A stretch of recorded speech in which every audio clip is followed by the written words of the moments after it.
안녕하세요. 네, 1학년이죠? 헌법 특강을 간단하게 할 건데요. 먼저 질문을 할게요.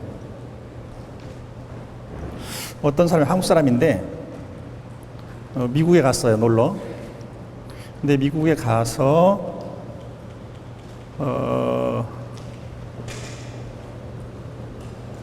남의 물건을 훔쳤어요.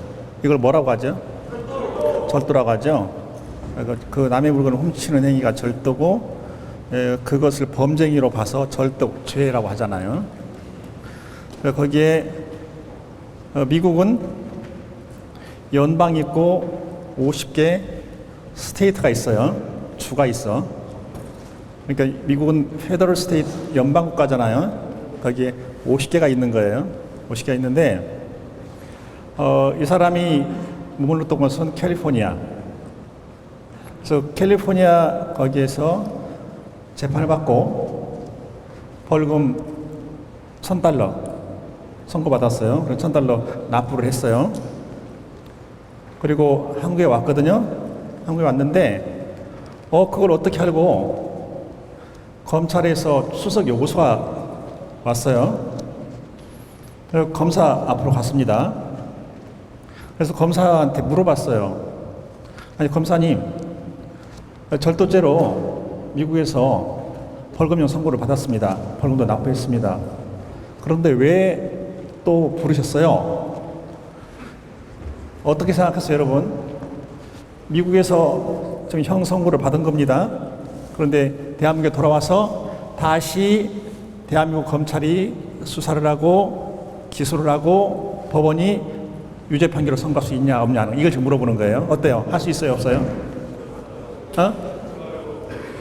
어디 앞에 가서 할 수 있어요, 없어요? 없다. 야, 한번 생각해 보세요. 스스로 나는 할 수 없다고 생각한다. 그 근거는? 나는 할 수 있다고 생각한다. 그 근거는? 이렇게 한번 생각해 보세요. 결론은 할 수 있어요. 할 수 있어요. 그 근거는 우리나라 헌법 제1조 제1항은 모르는 사람 없죠? 뭐죠? 대한민국은 민주공화국이다. 그 제1항이죠.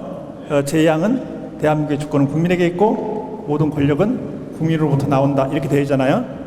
그래서 제1항은 민주공화국, 제2항은 국민주권 이렇게 규정하고 있거든요. 그래서 대한민국은 주권국가예요. 주권국가예요. 그런데 이 말도 쓰죠. 독립국가라는 말도 써요. 그래서 주권국가라는 표현도 쓰고 주권 독립국가라는 표현도 써요. 유엔 차르터, 유엔 헌장 제2조 제1항은 이렇게 규정하고 있어요.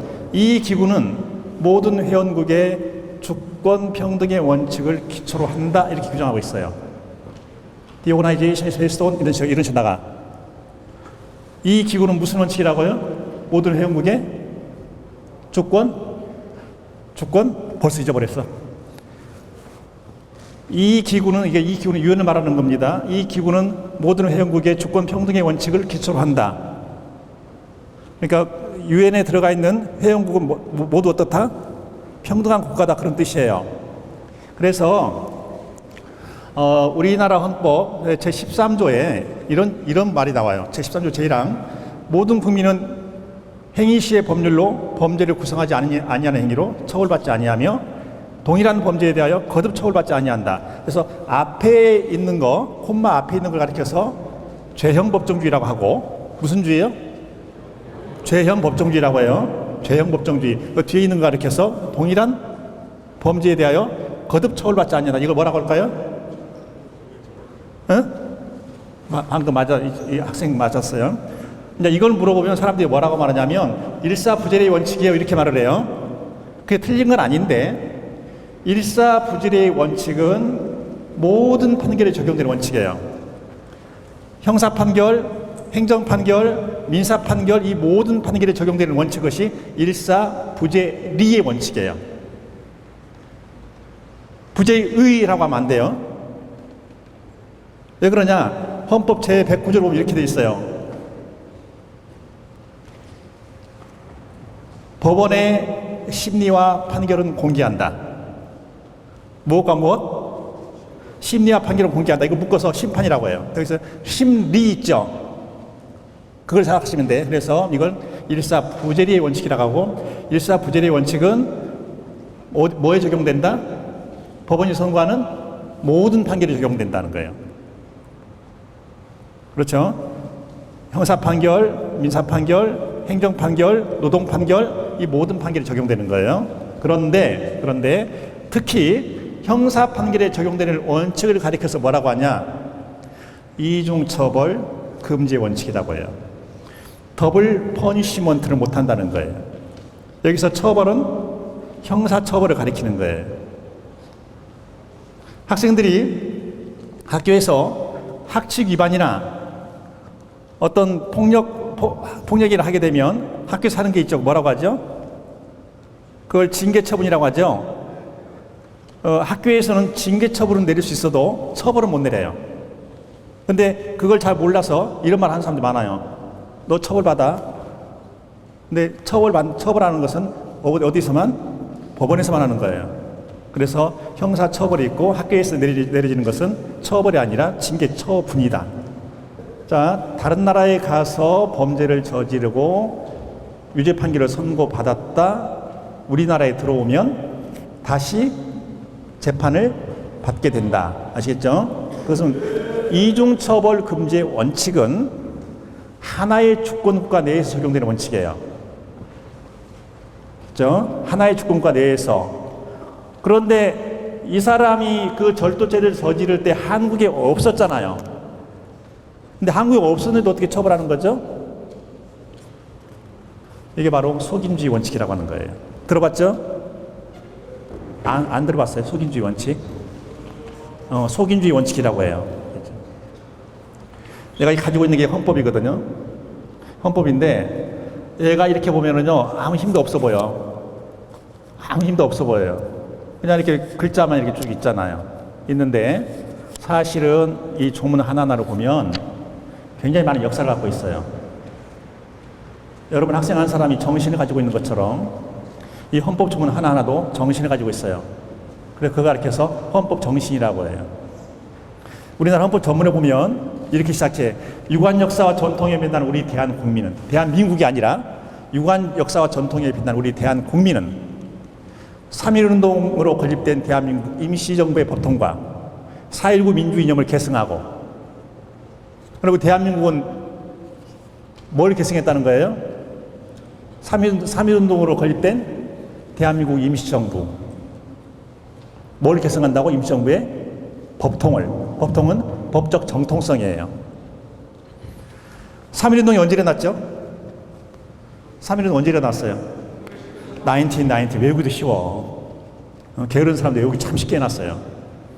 1919년 3월 11일이죠? 아니 3월 1일이죠? 3월 1일인데 그때 상해 임시정부에서 우리 선조들이 헌법을 만들었어요. 그게 대한민국 헌법이에요. 대한민국 헌법 제1조를 이분들이 이렇게 썼어요. 대한민국은 민주공화제로 함. 뭘로 한다고요? 민주공화제로 함. 뭐하고 닮았어요? 지금 헌법 몇 조와? 제1조 제1항과 닮았죠. 그래서 헌법 제1조 제1항은요 대한민국 임시정부 헌법 제1조를 그대로 가져온 거예요. 사람들 그거 당연하다고 생각한단 말이에요. 아, 그거 당연한 거 아니야? 그런데 천만에 당연한 게 아니에요. 현대 헌법에서 민주공화제를 명문으로 규정한 것은요 상해 임시정부 헌법이 최초예요. 현대 헌법 중에서 정말 잘 만들어진 헌법이라고 하는 것이 1919년 8월 11일에 만들어진 8월 11일에 넉 달 차이 나요. 바이마르 공화국 헌법이에요. 들어봤어요? 동독적에 있죠. 옛날 동독적에 바이마르 공화국 헌법. 여기에서 그 말을 쓰거든요. 독일 제국은 공화국이다 이렇게. 뭐라고요? Das Deutsche Reich ist eine Republik. 독일 제국은 공화국이다. 근데 우리보다 넉 달 늦게 썼어요. 그러니까 우리 선조들이 참 대단하지 않아요? 그래서 상해 임시정부 헌법, 대한민국 임시정부 헌법 제1조를 지금 현재 어디로 가져왔다? 헌법 제1조 제1항으로 가져온 거예요. 그러니까 우리 그 선조들이 만들었던 상위 임시정부 있죠. 그 정신을 현재 헌법이 그대로 가져왔다 하는 거예요. 그래서 헌법은 정말 잘 지켜줘야 돼요. 근데 간혹가다 보면 헌법을 잘 지키지 못하는 경우가 있어요. 그래서 우리 국민들이 두고두고 우리 헌법의 역사에서 어쩌다가 그런 일이 벌어졌을까 하는 사례들이 있단 말이에요. 대표적으로 1954년 11월 27일 언제라고요? 1954년 11월 27일 그때 태어났어요? 안 태어났어요? 네? 그때 엄마 뱃속에 있었어요? 안 있었어요? 없었어. 여러분들 세상 태어날지 안 태어날지도 모를 때예요. 그때 1954년 11월 27일인데 그날이 토요일이었어요. 그때 국회에서 헌법 개정안 국민투표를 하게 됐거든요. 헌법 개정안 국민투표는 정족수를 얻어야 돼요. 그래야 통과가 되는 거예요. 그래서 이런 정족수를 얻어야 통과된다. 그걸 가리켜서 의결 정족수라고 해요. 아시겠죠? 의사 정족수가 아니에요. 의사 정족수는 회의를 열기 위한 정족수, 의결 정족수는 법률안 기타 의안을 의결하기 위한 정족수예요. 그런데 지금 현재 현행헌법 130조 2항과 마찬가지로 그때도 국회에서 헌법 개정안을 의결하려면 혹시 지금 정족수 아는 학생? 국회에서 헌법 개정안 의결할 때 정족수 아는 학생? 누구? 국회 제적원 3분의 2 이상이에요. 현재 국회 제적원이 몇 명이죠? 300명. 그러면 3분의 2는 몇 명이에요? 200명이죠? 그러니까 200명 이상 얻어야 돼. 그런데 그때는 국회의원 제적원 수가 203명이었어요. 그때는요, 제적원이 203명이었어요. 자, 지금 계산기 두드려 보세요. 203 곱하기 3분의 2? 203 곱하기 3분의 2? 계산기 없어요? 135.33이에요. 그러면 3분의 2 이상이면 몇 명이야 됩니까? 136이죠? 희한한 거지. 헌법 개정안 발의할 때 도장 찍은 사람이, 자기 이름 쓴 사람이 136명 있는데 그 중에 한 표가 없어진 거예요. 근데 헌법 개정안에 대해서 국회의원들이 투표를 할 때는 반드시 자기 이름을 쓰게 돼 있어요. 누가 실수했는지 드러났겠죠? 그 사람은 글자도 잘 몰라. 그래서 결국에 부결 선언을 했어요. 135.33이니까 136이 못 되죠. 그런데 우리나라에서 아주 유명한 대학에, 가장 유명한 대학의 수학교과 교수가 부통령이 이기붕한테 찾아가가지고, 부통령님, 이거 문제가 있습니다. 수학에서 445 있지 않습니까? 그래서 그 다음날 가결 선포를 했어요. 이게 그 유명한 445입 개헌이에요. 우리나라가 이런 헌법 역사를 갖고 있어요. 근데 또 그것만 있는 거 아니죠. 헌법 제65조로 보면 이것은 탄핵조항이에요. 교육감은 탄핵 대상일까 아닐까요? 아니야. 탄핵하면 안 돼, 나는 탄핵당하기 싫어. 교육감은 탄핵 대상이 아니에요. 왜 아닐까? 그렇게 아주 높은 자리가 아니라 그래요. 도지사는 탄핵 대상일까 아닐까요? 여기도 아니야. 그래서 어떤 사람이 탄핵 대상이냐? 대통령, 국무총리, 국무위원, 행정각부의장, 헌법재판소 재판관, 법관, 감사위원, 기타 법률을 정하는 공무원 이렇게 돼 있어. 거기 이제 검찰총장도 들어가는 거예요. 경찰청장도 들어가고. 네, 교육감은 거기 없어요. 해당 사항이. 그런데 대통령에 대한 탄핵을 할 때는 국회 제적의원 3분의 2 이상이 찬성을 해야 돼요. 헌법 개정하고 똑같죠? 굉장히 높은 정족수를 요구하는 거예요. 사실은 일반 의결 정족수를 보면 헌법 제49조가 국회는 헌법 또는 법률에 규정이 없는 한 국회 제적의원 과반수 출석과 국회 제적의원 과반수 찬성을 의결한다. 그러니까 과반수 출석하고 과반수 의결하면 되는 거예요. 찬성하면 되는 거야. 간단하죠? 그래서 이걸 간단하다 이런 뜻으로 단순 다수결이라고 하는 거예요. Simple majority라고 해요. 단순 다수결 하면 되는 거예요. 그런데 대통령을 탄핵하는 건 좀 어려야 되겠죠. 대통령을 단순 다수결로 교체하게 되면 골치 아프잖아, 그러죠? 이게 정치가 불안정해져. 그래서 3분의 2 하는데 국회에서 언제 했습니까? 2017년? 그때 탄핵 소추기를 했죠. 그래서 탄핵 소추기라면 국회는 탄핵 소추해서 그 다음에 헌법재판소 보내잖아요. 그래서 헌법재판소에서 그때 탄핵 심판했죠. 2017년 3월 10일 오전 11시 21분. 피정부인 대통령 박근혜를 파면한다. 그때 여러분들 그 장면 학교 교실에서 텔레비전으로 봤어요? 안 봤어? 봤죠? 그건 알고 있는 게 좋을 거예요. 전라북도 초, 중, 고 학생들만 교실에서 그 실황을 텔레비전으로 봤어요. 전라북도만. 어떻게 표정들이 안 믿는 표정? 다른 지역에 있는 친구한테 전화해 보세요. 그게 맞냐고. 여러분들만큼 본 거예요. 그 말이 이정미 헌법재판소장 권한대행 입에서 그 말이 나온 시간이 그거예요. 2017년 3월 10일 오전 11시 21분이에요. 그럼 어떻게 되느냐? 그 11시 21분 그때부터 대통령이 아닌 것으로 되는 거예요. 그래서 이걸 뭐라고 말하냐? 대통령의 권위라고 해요. 뭐라고? 권위. 자리가 비었다 그런 뜻이에요. 그런데 대통령은 고리되면 우리나라에서 대통령이 고리되면 이것은 보궐선거를 하지 않아요. 국회의원이 고리되잖아요. 그럼 보궐선거를 해. 근데 대통령 고리되면 보궐선거를 하지 않고 5년 임기의 선거를 다시 해요. 새로 해. 그래서 2018년입니까? 2018년 5월 9일 대통령 선거를 했죠.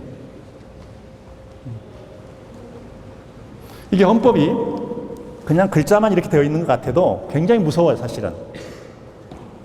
국회도 헌법재판소도 이 글자 그대로 움직였거든. 꼼짝 못 하는 거예요. 그렇게 보죠? 그래서 이 헌법에 대해서는 정말 국민들이 헌법 정신을 제대로 읽어야 되고, 그리고 이 헌법에 반하는 일이 발생할 때는 반드시 국민은 거기에 대해서 뭔가 이게 아니다라고 말할 수 있어야 돼요. 이게 아니다라고 말하는 거, 그게 가장 강하게 말하는 것이 저항하는 거예요. 리지스턴스 하는 거예요. 그래서 독일 헌법 제20조 제4항은 이렇게 규정을 하고 있어요. 이 질서를 배제하고자 하는 모든 자에 대하여 모든 독일인은 다른 구제수단이 가능하지 않을 경우 저항할 권리를 가진다. 멋있죠? 그래서 독일 헌법은 다른 나라 헌법과 달리 헌법 제20조 제4항에 저항권을 규정하고 있어요. 비더시탄츠 레이트, 이걸 규정하고 있는 거예요. 4.19 혁명 아시죠? 1960년 4월 4.19. 그때 학생들이 밖으로 나왔잖아요. 그죠? 중학생, 고등학생들이 밖으로 나왔어. 대학 교수가 밖으로 나오고, 그때 밖으로 나왔단 말이에요. 그게 뭐의 표출인 거예요? 국민의 저항정신의 표출이에요. 그래서 그것을 여기 헌법 전문에 명확하게 기록하고 있는 거예요. 4.19 민주이념을 계승하고 이렇게 하는 거예요. 어떤 사람이 내가 길을 걸어가고 있는데 와서 나한테 이렇게 말을 하는 거예요. 저 실례합니다. 이 인근에 있는 경찰서까지 가시지요. 이렇게 했어요. 이걸 뭐라고 하죠? 이 부근에 있는 경찰서까지 같이 가시죠라고 해서 그걸 뭐라고 하죠? 임의동행이라고 해요. 무슨 동행? 뜻에 맡긴다 그런 거예요. 임의라는 게 임의동행. 근데 거기 임의동행에 대해서는 내가 거부합니다 하면 끝나는 거예요. 임의동행 요구에 대해서 나에게는 어떤 권리가 있다? 거부할 권리가 있다는 거예요. 근데 나를 강제로 데려가려면 어떻게 해야 되겠어요? 체포영장 또는 구속영장을 바로 받아와야 돼요. 그래서 그걸 가지고 와서 먼저 자기 신분을 밝히고, 그리고서 정확하게 체포 구속의 이유를 밝혀줘야 돼요. 그리고 어디로 가는지에 대해서 말을 해줘야 되는 거예요. 그래서 체포 구속의 이유를 고지받을 권리가 우리가 있는 거예요. 그 다음에 또 뭐가 있겠어요? 변호사 도움을 받을 수 있습니다. 또 뭐가 있겠어요? 지금부터 이 시간부터 형사상 당신에게 불리한 진술을 하지 않을 권리가 있습니다. 이게 무슨 권리죠? 묵비권 또는 불리진술 거부권, 이렇게 쓰면 더 좋겠죠. 그래서 거부할 수 있는 거예요. 나는 변호사 올 때까지 아무 말도 하지 않겠습니다. 거부하는 거예요. 수사 단계에서 물어보는 거예요. 혹시 묵비권 행사하시겠습니까? 이렇게 물어봐요. 나는 굉장히 많이 가서 조사를 받았거든요. 경찰서 갈 때마다 맨 처음에 묵비권 행사하시겠습니까? 검찰 가면 또 먼저 그걸 물어봐요. 그러면 만약에 나는 진술하지 않겠습니다라고 하잖아요. 그러면 그때부터 아무것도 못 물어봐. 이게 헌법상의 묵비권 또는 뭐라고? 분리진술 거부권이라고 하는 거예요. 이것을 반드시 물어봐야 돼. 자, 앞에 있는 경찰관이 와서 여기 옆에 있는 파출소까지 가시죠 했는데 가서 했는데 내가 물어보는 거예요. 아, 그것보다 더 중요한 게 있네. 신분증 내시죠 이렇게 했어요. 여러분 신분증은 뭡니까? 지금 저희 주민등록증 있어요? 없지, 아직은 없지. 그럼 여러분 신분증은 뭐예요? 학생증이죠? 그러면 자, 내가 그 말을 듣고 바로 학생증을 줘야 됩니까? 안 줄 수 있습니까? 예? 물어봐야 돼. 지금 나에게 신분증 제시 요구하는 이유가 뭡니까? 이렇게 물어봐야 돼요. 물어볼 수 있겠어요? 권리는 당당하게 행사하는 거예요. 아시겠어요? 권리는 어떻게 행사한다고? 당당하게 행사해야 돼. 내 것이니까. 지금 나에게 임의 동행을 요구하는 이유는 뭡니까? 이렇게 물어보는 거예요. 신분증 제시 요구하고 신분증 보여주세요. 그렇게 하면 그쪽에서 이유를 설명해야 되는 거예요. 근데 한국 사람들이 이걸 잘 못해. 100명이면 99명이 이 권리를 행사를 못해요. 이유 설명을 요구하는 이 권리를 행사를 못해. 그런데 경찰관, 내가 한번 그런 일을 당한 적이 있거든. 서초동에서. 내가 물어봤어요. 이렇게. 나에게 신분증 제시를 요구하는 이유는 뭡니까? 그랬더니 쳐다봐요. 지금 이유 있으니까 제시 요구를 했죠. 예. 그 이유를 설명해 주세요. 그랬어요. 그랬더니 그 다른 분들은 다 보여주시는데, 아니 다른 사람은 다른 사람이고 나는 납니다. 자, 이유 설명하세요. 멈칫거려. 내가 설명할까요? 경찰관 직무집행법 제2조. 죄를 범하였거나 범하려 한다고 의심할 만한 상당한 이유가 있는 자에 대하여 불신검을 할 수 있게 돼 있거든요. 내가 그 조문을 쭉 읊어주면서 그랬어요. 자, 나에게 해당하는 요건은 어떤 겁니까? 내가 지금 죄를 범하였습니까? 아니면 범하려 한다고 의심할 만한 상당한 이유가 있습니까? 그랬더니 그 다음에 그러는 거예요. 아이, 선생님 그러지 마시고 그냥 가시죠 그래요. 그냥 가시죠. 그래서 그냥 못 가요. 이유 설명 듣고 갈게요. 설명하세요. 그런데 이런 식으로 국민들이 자신의 권리를 정확하게 행사하잖아요. 그러면 국가 권리 행사하는 사람들이 함부로 권력을 행사하지 못하는 거예요. 그냥 시키는 대로 하니까 자기들 마음대로 권력을 행사하는 거예요. 그래서 결국에 어떻게 끝났을까요? 이 건은 그 경찰관하고 나하고 어떻게 끝났을까요? 죄송합니다. 제가 잘못했습니다. 그러더라고. 뭘 잘못했는데요? 앞으로 이런 식으로 경찰권 행사하지 마세요. 이런 식으로 하니까 경찰권을 사람들이 신뢰하지 않는 거죠. 권리는 어떻게 행사한다고요? 당당하게 행사하는 거예요. 당당하게. 쫄지 말고. 내 권리이니까. 우리나라 헌법을 보면 여러분 그 인디펜던스라는 용어 알죠? 독립 알죠? 우리나라 헌법전에 처음부터까지 쭉 읽어보면 이 독립이라는 용어가 딱 한 군데만 나와요. 나머지는 독립이라는 단어가 나오지를 않아요. 이 독립은 어떤 뜻이냐면 내가 내 직무를 수행하는데 그 어느 누구의 명령과 지시도 받지 않는 거예요. 이걸 독립이라고 해요. 뭐라고? 내가 직무를 수행하는데 그 누구로부터도 못과 못을 받지 않는다? 명령과 지시를 받지 않는다는 거예요. 딱 한 군데만 나와. 헌법 제103조. 법관은 헌법과 법률에 의하여 그 양심에 따라 독립하여 심판한다. 법관은 어떻게 심판한다고요? 독립하여 심판한다고. 그래서 내가 지금 법관이다. 이 사건을 지금 재판 중이잖아요. 그러면 이 사건에 대해서는 법원장도 한마디도 못하게 돼 있어요. 그 하게 되면 뭐냐? 바로 법관의 심판의 독립을 침해하는 거예요. 못하게 돼 있어. 법관만 하는 거예요. 법관만. 경찰권 행사에서 독립이란 말 없어요. 위에서 청장이 지시하면 따라야 돼. 검찰권도 마찬가지예요. 근데 그렇게 하게 되면 마음대로 행사할까? 그래서 나오는 용어가 뭐냐면 독립성이 아니라 중립성이라고 하는 거예요. 중립성은 다른 말로 표현하면 불편부당함이에요. 어느 쪽으로 치우치지 않는다 하는 거예요. 그 차이 아시겠죠? 자, 헌법상 헌법기관이 굉장히 많아요. 법관도 헌법기관이에요. 그런데 딱 한 군데에서만 이 용어를 쓴다는 거예요. 대통령도 독립하 이 말을 쓰질 않아요. 그만큼 사법권이 중요하다는 거예요. 우리나라 권력 분립하고 있죠? 권력 분립 어떻게 하고 있습니까, 우리나라가? 이건 알겠죠? 입법권,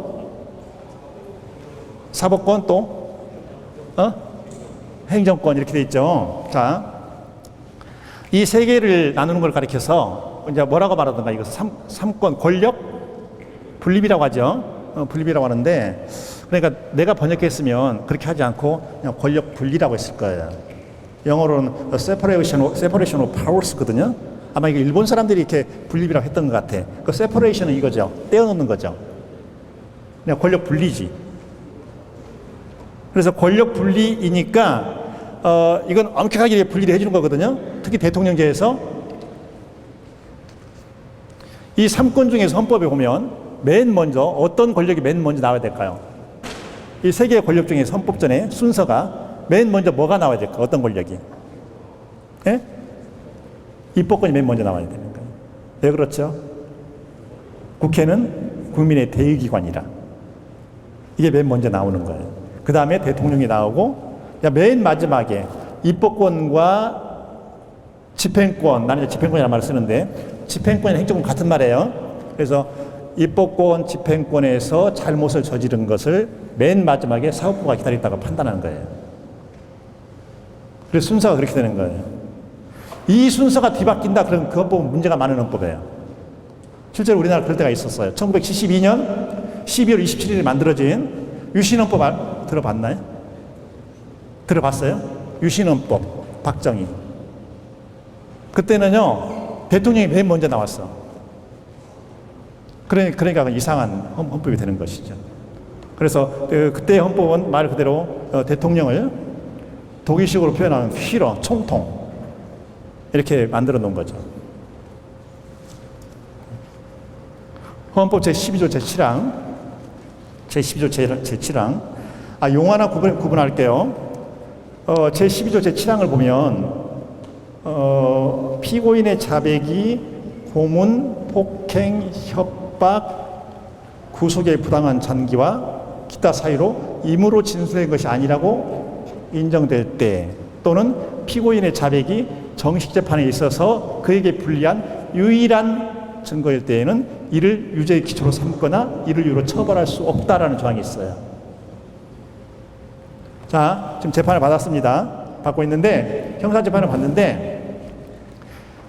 봤는데 판사가 물어보는 거예요. 이 물건을 훔친 사실이 있느냐라고 물어봐요. 아니, 그게 아니라 어떤 사람을 때린 사실이 있느냐라고 물어봐요. 그러니까 예, 있습니다 물어보는 거예요. 그때 뭘로 때렸냐? 그건 모르겠어요. 어떻게 때렸냐? 그것도 모르겠어요. 그럼 검사 증거 제출하세요. 검사가 확실한 증거는 없지만 느낌이 그러네요. 그럼 이 사람은 처벌할 수가 없어요. 자백 하나만 가지고는 처벌할 수 없어요.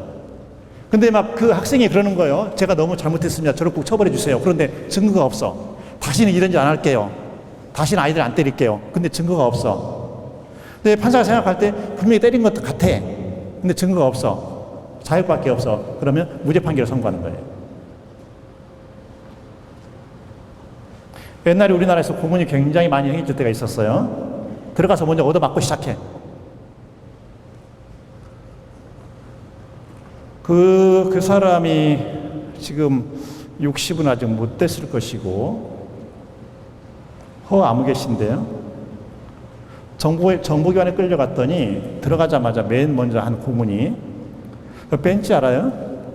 이렇게 모두 이렇게 빼는 거? 그걸로 이렇게 손톱을 하나하나 빼버리더래, 그냥. 손톱을.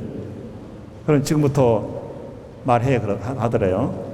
근데 놀랍게도 그 당시에는 얻어맞은 거 멍자국 이런 것을 재판장에서 재판장님 저 이렇게 얻어맞았어요. 여기 전기로 고문당했어요. 해도 다 무시해버렸어요. 그냥 유죄 판결을 선고해버렸거든요. 근데 사실은 그런 시대가 지나간 지가 얼마 안 돼요. 그래서 여러분들은 진짜 인권을 제대로 보장받고 있는 그런 시대에 살고 있다고 보면 되는 거예요. 다만 여러분들의 인권을 스스로 당당하게 주장한다 해야 된단 말이죠. 그래서 이제 그런 것을 막기 위해서 헌법에 그렇게 하는 거예요. 피고인의 자백이 피고인에 불리한 유일한 증거일 때 또 앞에 뭐가 있습니까? 고문, 폭행, 협박, 구속에 부당한 장기와 구속기간을 넘기는 거죠. 이걸 통해서 증거를 얻잖아요. 그 증거는 쓸 수가 없게 돼 있어요. 아까 어느 학생이 저 뒤에서 미란다 이야기 했나요? 누가 했죠?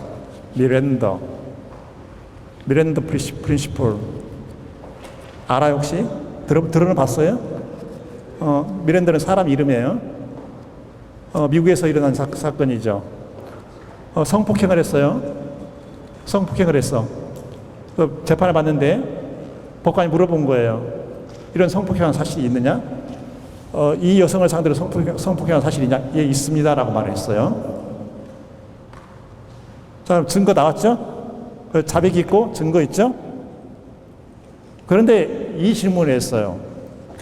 경찰관이 피고인 당신을 체포할 때 변호인의 조력을 받을 권리가 있다.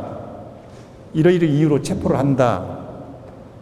그리고 당신에게 불리한 진술을 거부할 수 있다. 이 말을 했습니까? 안 했습니까? 라고 물어봤어요. 그러니까 그 말은 안 했는데요. 아, 그래? 그러면 무죄. 아시겠죠? 그래서 미란다 노티스를 반드시 고지를 해줘야 돼요. 그래야 그런 걸 이렇게 하나하나 기억을 하고 있어야 돼요. 우리나라에서도 사실은 이 조항이 있었어요. 형사소송법에 있었는데 여러분 이름 들어봤나요? 박종철. 치안본부 대공분실. 남영동 치안본부 대공분실. 거기서 박종철이 조사를 받다가 죽었거든요. 어떻게 죽었냐 기자들이 물어보니까 턱 하고 치니까 억 하고 죽었다고 했어요. 근데 나중에 보니까 계속해서 울고만 가고 해서 죽었단 말이에요. 근데 누나하고 같이 자취를 하고 있었거든요. 근데 누나가 내 동생이 어디 간지를 몰랐어요. 그리고 박종철도 그런 식으로 해서 붙으려고 한 거란 말이에요. 그래서 그 사건 이후로 그게 87년 사건입니다. 근데 그 해 87년에 헌법 개정을 하면서 바로 이 미란다 조항을 헌법에 가지고 들어와요. 그래 우리나라에도 미란다 조항이 있다 없다? 있다. 예? 그 전에는 형사소송법만 있었어요. 물론 그때도 좀 똑똑한 사람들은 그랬죠. 아니 왜 나한테 체포 이유도 밝히지 않습니까? 법대로 하세요. 법 좋아하고 있네. 그때는 그럴 때였어요. 그런데 그 미란다 조항이 지금은 정확하게 적용되고 있다 하는 거예요. 이런 것들이 여러분들 몸에 의식이 딱 붙어 있어야 돼요. 아 이런 경우에는 뭐 이런 경우에는 뭐 하는 식으로 탁구 치면서 회전이 어떻게 올 때는 나는 받는 거 어떤 식으로 하고 이런 식으로 그런 것이 여러분들이 몸에 붙어 있어야 된다 그 말입니다. 우리나라 헌법 괜찮게 만들어진 헌법이에요. 잘 지키지 않아서 문제지. 헌법을 포함해서 모든 법은 약속의 규범이에요. 이렇게 하자고 약속한 거예요.